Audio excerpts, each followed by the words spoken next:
On the 4th of July, inside Hayward Field in Eugene, Oregon, a 21-year-old from Ikorodu, Nigeria did something that sent shockwaves through the sprinting world.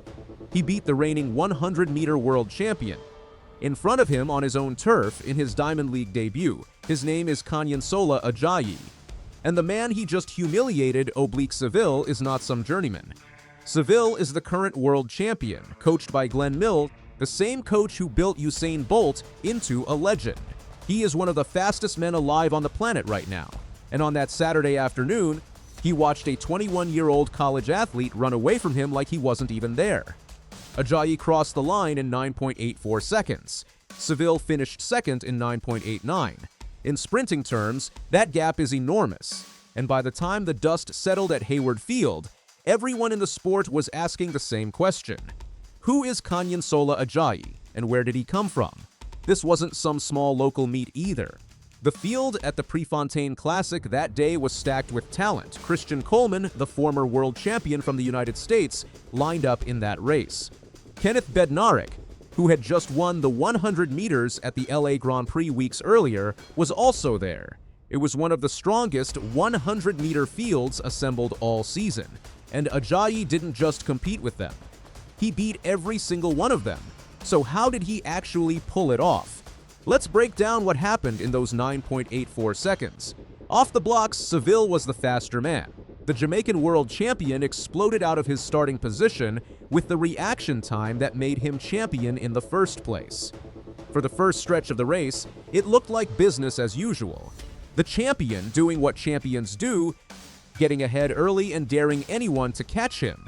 Then, around the 30-meter mark, in what sprint coaches call the drive phase, Ajayi started closing the gap. This is the part of the race where a runner transitions from the low, powerful strides coming out of the blocks into a more upright, high-speed running position.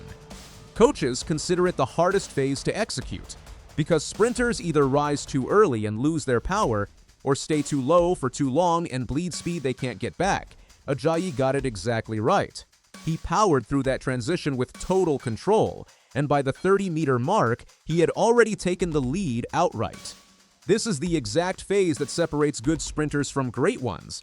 Because raw speed alone doesn't win a race like this, efficiency does. And on that afternoon at Hayward Field, Ajayi's efficiency through the middle of the race was simply better than everyone else's on the line. Seville tried to respond, but Ajayi stayed composed and pulled away with authority, crossing the line well clear of the field. Seville was honest about it afterward.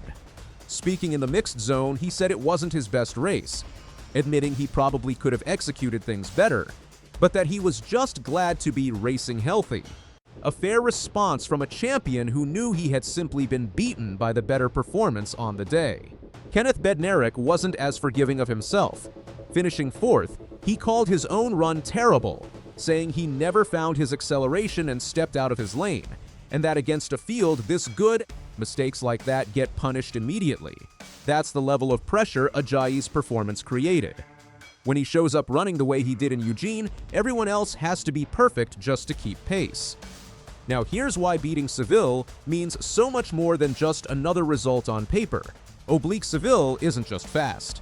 Back in September of 2025, at the World Championships in Tokyo, Seville stunned the entire athletics world by winning the 100-meter gold medal, becoming the first Jamaican man to claim that title since Usain Bolt himself.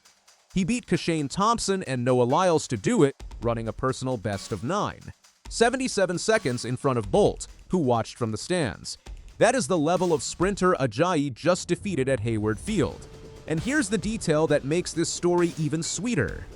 Ajayi was actually in that same Tokyo final where Seville won his gold medal. He finished 6th that night, more than 0.2 of a second behind the champion.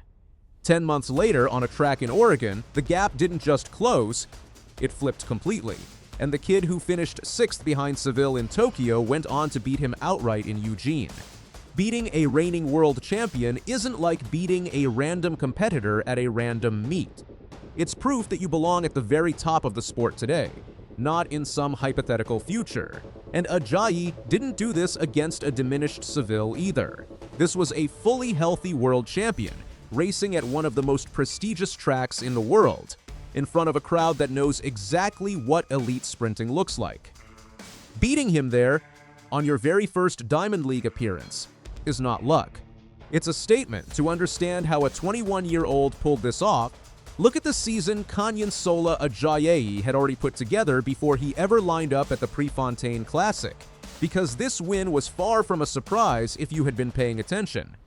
Ajayi runs for Auburn University in the United States, and 2026 has turned into the kind of breakout year most athletes only dream about. Back in March, he won the NCAA indoor 60-meter title in 6:45 seconds, a time that matched the collegiate record set years earlier by Coleman, the very man Ajayi would go on to beat months later in Eugene. That same run also broke the Nigerian indoor record and matched the African indoor mark.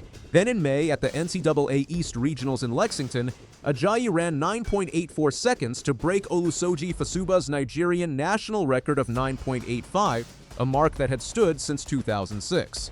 20 years of history, gone in a single race. He wasn't finished there. At the NCAA Outdoor Championships in June, Ajayi won the 100-meter title in a wind-assisted 9.72 seconds. Even with the wind reading above the legal limit, that time ranks as the second fastest all-conditions performance in NCAA history.